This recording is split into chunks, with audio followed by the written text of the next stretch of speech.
कभी सोचा है कि बारिश के बाद आसमान में वो खूबसूरत सा रंगीन आर्क कैसे बन जाता है? चलिए आज नेचर की इस अमेजिंग कलाकारी के पीछे का साइंस समझते हैं।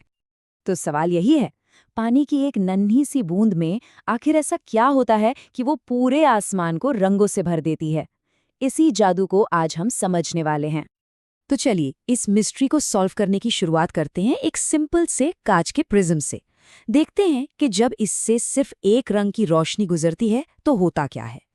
सबसे पहले एक टर्म समझते हैं, मोनोक्रोमैटिक लाइट।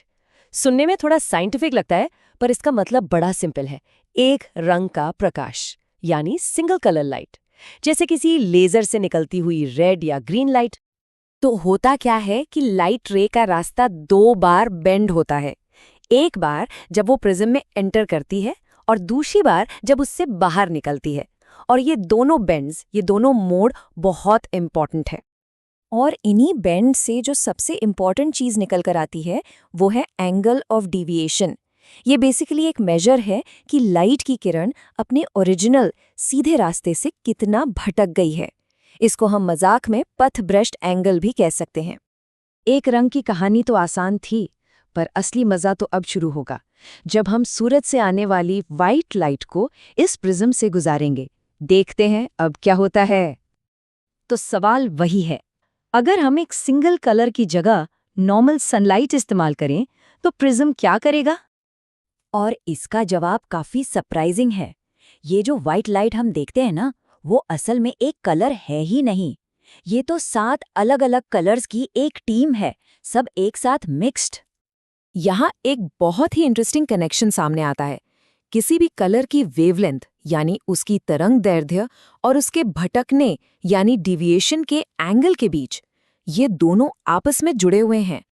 और जब प्रिज्म इस वाइट लाइट को उसके कंपोनेंट्स में तोड़ता है, तब हमें मिलता है वो फेमस स्पेक्ट्रम ऑफ कलर्स, जिससे हम सब बचपन से विबग्योर के नाम से जानते हैं।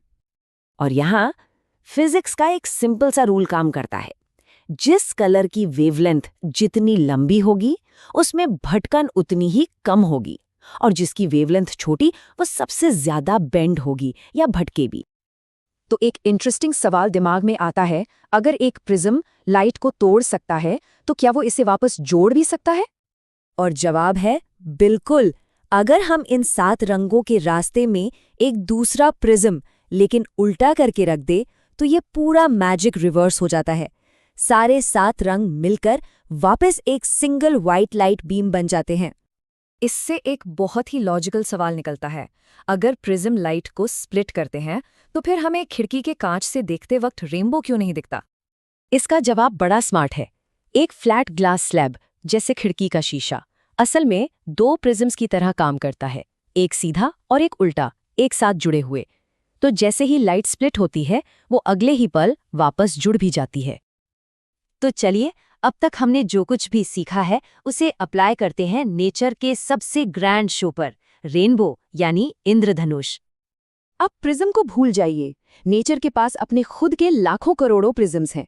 बारिश की हर एक नन्ही बूंद, और हर बूंद के अंदर लाइट के साथ 3 स्टेप का एक प्रोसेस होता है। पहले वो विबग्योर में स्प्लिट होती हैं, फिर बूंद के अंदर से टकराकर रिफ्लेक्ट होती हैं, और आखिर में बूंद से बाहर निकलते हुए एक बार फिर बेंड होकर देखने वाले की आंखों तक पहुंचती है। लेकिन इंद्रधनुष दिखने के लिए कंडीशंस बिल्कुल परफेक्ट होनी चाहिए। सूरज का चमकना जरूरी है, हवा में पानी की बूंदें होनी चाहिए, और सबसे इंपॉर्टेंट, सूरज देखने वाले के ठीक पीछे होना चाहिए। और क्योंकि हर रंग लाखों बूंदों से एक थोड़ा अलग, एक स्पेसिफिक एंगल पे बाहर निकलता है, वो सब मिलकर आसमान में वो आइकॉनिक खूबसूरत सा आंख बना देते हैं जिसे हम रेनबो कहते हैं। तो इसका मतलब रेनबो और कुछ नहीं बल्कि सनलाइट है, जिसे बारिश की बूंदों ने कलर्स के हिसाब से सॉर्ट कर दिया है। लेकिन डबल रेनबो का क्या? सोचने वाली बात है। उन बारिश की बूंदों के अंदर ऐसा क्या एक्स्ट्रा हो रहा होगा जो वो दूसरा हल्का सा इंद्रधनुष भी बना देता है?